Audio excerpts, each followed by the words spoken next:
En 1956, un événement déterminant va faire passer les relations entre la France et Israël de l'amitié à l'alliance. Le 26 juillet, Nasser nationalise le canal de Suez.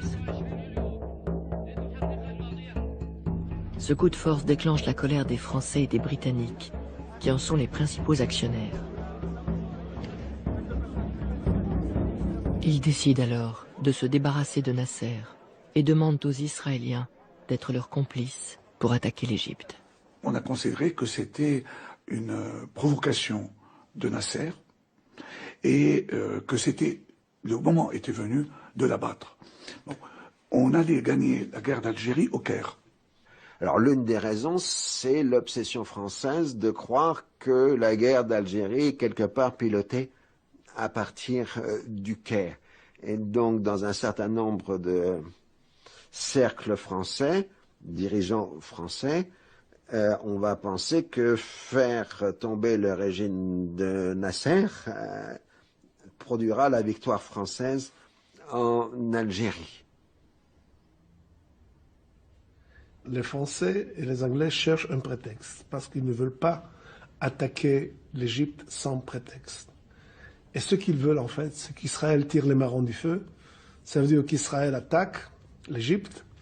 Et alors les Français et les Anglais vont intervenir parmi les deux groupes, entre les Égyptiens et les Israéliens, et ils vont saisir le canal de Suez pour le protéger des combattants.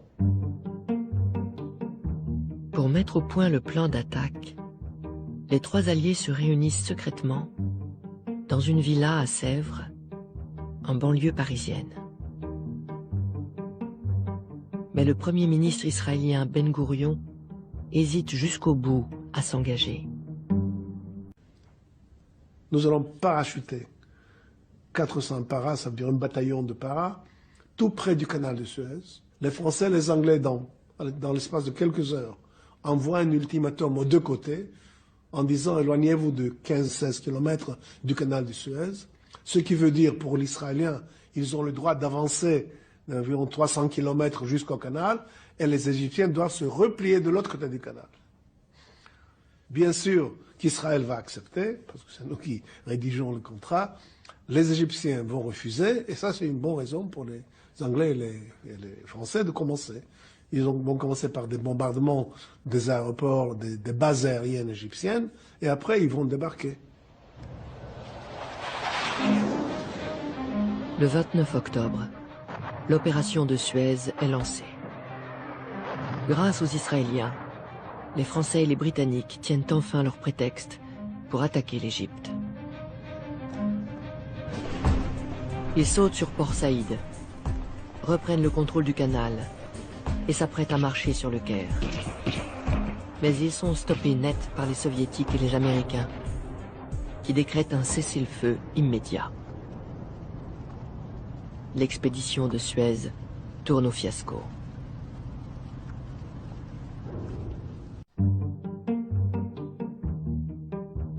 Si pour la France et la Grande-Bretagne, cette opération est un désastre, pour Israël c'est un succès. Car le jeune État avait négocié un accord militaire exceptionnel lors des discussions dans la villa de Sèvres.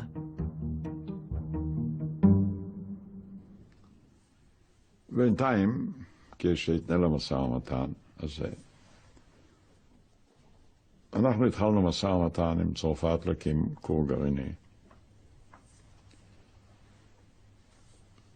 בן גוריון, כל הדברים האלה תמיד הטיל עליי.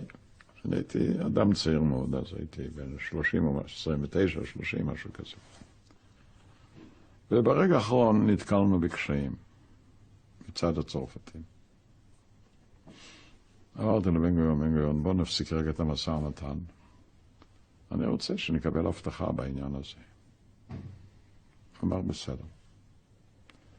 ירדתי עם גימולה ועם בורג'ס למטה, אמרתי להם, חברים יקרים, אנחנו מסכנים את חיינו, אנחנו לבד. אין לנו שום דבר.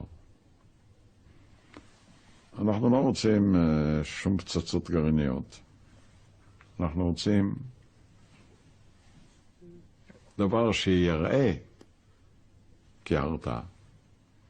Celui qui s'oppose, c'est Christian Pinon. Il dit nous ne pouvons pas vous aider dans cela, parce que si nous vous aidons à établir un réacteur, nous devrons vous donner de l'uranium.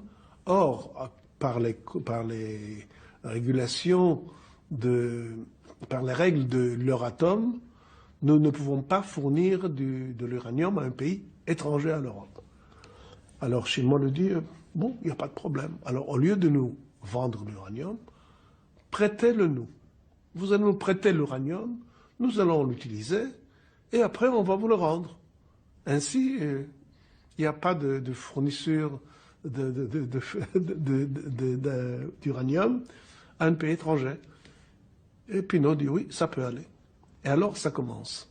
Entre l'Israël et la France, on commence à préparer le grand projet qui est la construction d'un grand réacteur nucléaire à Dimona, près de Beersheva en Israël. La France va donc aider Israël à obtenir l'arme nucléaire. Mais elle va aussi lui fournir à cette période l'essentiel de son armement. L'alliance militaire franco-israélienne est alors à son apogée.